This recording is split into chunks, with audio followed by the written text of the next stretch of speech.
Эми биздин үй бүлөнүн тагдыры ушундай болуп калды.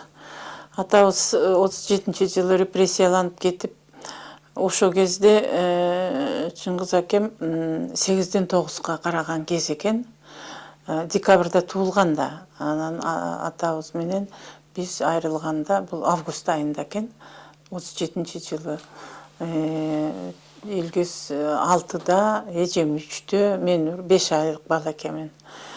Ошентип баягы атам Москвада окуп жүргөн жеринен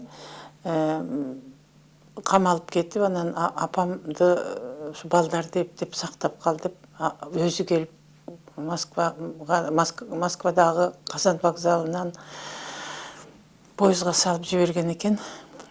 Ошону менен эптеп балдарга баш көз бол, мен тез эле чыгам деген ой менен атам Москвада калып, апам 4 баласын алып темир жол вокзалынан ошо поезд менен Таласты көздөй жөнөгөн экен. Ошо мен ойлойм,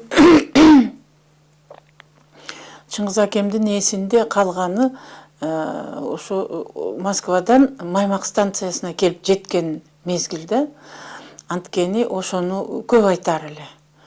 Маймакка караңгы түндө келип түштүк. Түнкү 12деби, 1деби токтойт экен поезд. Бирок поезд 1-2 минутага токтойт экен. Анан апам жана 4 баласын түшүрүп калыш керек. Анча-мынча буюмдарын түшүрүп калыш керек. Жанында бир купеде келаткан кишилер жардам берип, эптеп апамды түшүрүп коюшат. Ал кезде перронда жок, вокзалда жок, бир зал ожидания бар экен. Ошого караңгы түндө түшүп калып, жарык жок а кезде, электричество жок. Поезд келгенде ошо жердеги дежурный фонарин көйгүзүп, анан поезд кеткенде кайра өчүрүп коет. Ошону менен караңгыда темселеп, эмне кыларын билбей, ошо зал ожиданияга келишет. Тоскон киши жок.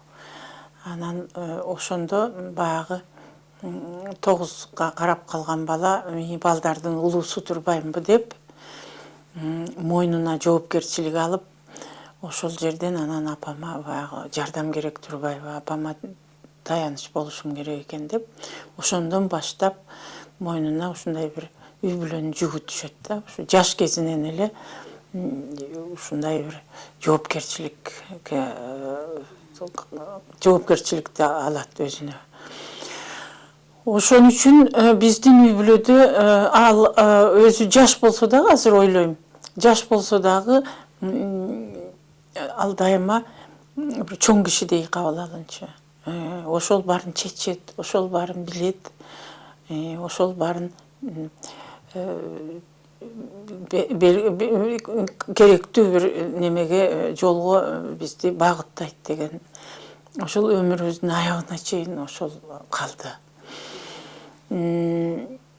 Кийин Шекерге көчүп келгенде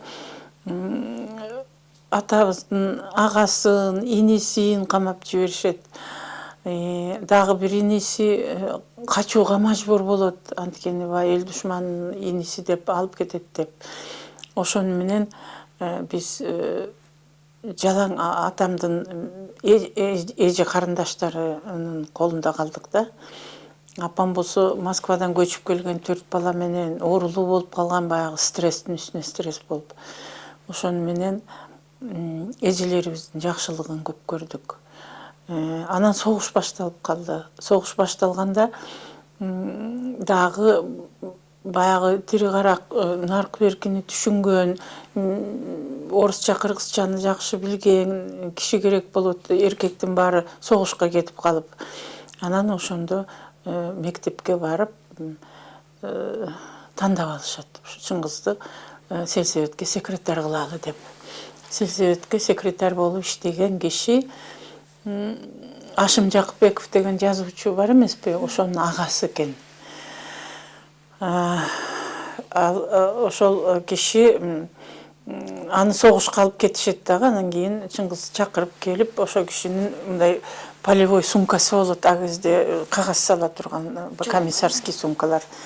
Аны ошол мына сенден мурунку секретардын сумкасы деп колумда карматышат. Мына кагаздары, сен иштейсиң эми деп. Анан ошондо сумканын ичин аңтарып отурса, бир сүйлөшүп жүргөн, сүйгөн кызына жазган каты калып калыптыр. Ким? Мурдагы? Мурдагынын. Ошону айтып калар эле. Ушундай баягы повестка келип эле, анан кийин бастып эле алып кетип, ошо жазып койгон катын кызына бергенге үлгүрбөй калыптыр. Анан ошол сумка ошонусу менен Чыңгыздын колуна тийиптир. Өзүнүн бир эскерип жазгандары бар эле. Ошону менен мамлекеттик кызмат эми бул жоопкерчилик да. Сельсоветке секретарь болуш оңой бекен. Секретарь болуп иштеп, анан финагент болуп иштеп. Апам болсо бизди мына үчөөбүздү Жиде деген айылга алып кетти. Жиде деген айылдан апама кызмат беришти да, бухгалтерлик. Анан ошон үчүн Жидеде биз жашап калдык. Апам менен үчөөбүз, Чыңгыз Шекерде калып, ошо Карагыз деген эжемдин колунда калды. Ага өзүнчө үй бүлө деп, ага 30 сотук жер берет эле. Ал 30 сотук жерге баягы бизге керектүү болгон майда барат бир нерселерди эгип, картошка, жүгөрү дегендерди эгип, анан жайы менен аны карап, өзү жаап өзү эми жардам беришсе керек тиги эжелер. Ошентип күзүндө алган түшүмүн анан бизге алып келип берет эле. Анан тиги колхоздон апам 30 сотук жер алат эле, ага илгиз иштейт эле. Анан ошентип 2 огороддон алган түшүм менен эптеп ошо согуш жылдары бизди баккан.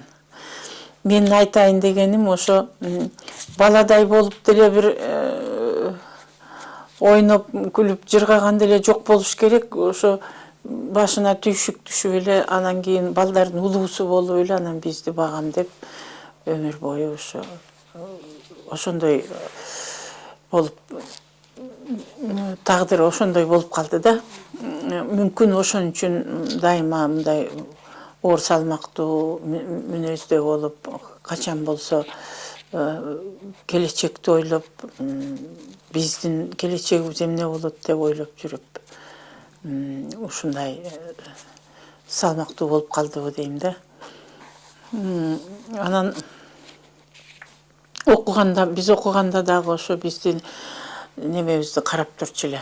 Кандай окуп атасыңар? Баягыда мен мына Чоң Арык мектебин бүткөм 56-жылы. Анан ошол мектептин бир юбилейи болуп калып, математик мугалимим жолугуп калды. Зинаида Григорьевна деген.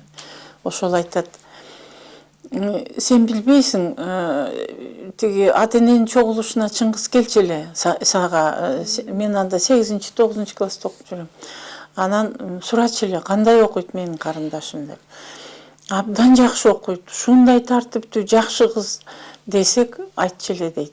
Ой, силер ал жакшы окуйт деп эле койбогула, аябай ага талапты катуу койгула, анын билими жакшы болуш керек деп айтчы эле дейт да. Анан биз болбой эле мактачубуз сени дейт. Эми ошо баягы талапты катуу койгула деген себеби баягы биз эл душманынын балдары болуп жүрүп, ар кайсы жерден бизге неме жол жок да. Анан билим менен гана жеңбесең башка айла жок. Аны ошон үчүн сыягы ошонткөн окшойт. Ата-эне болуп дагы мектепке барып, мындай дагы ошо үйдө биз үчүн ата да ага да болуп калды да.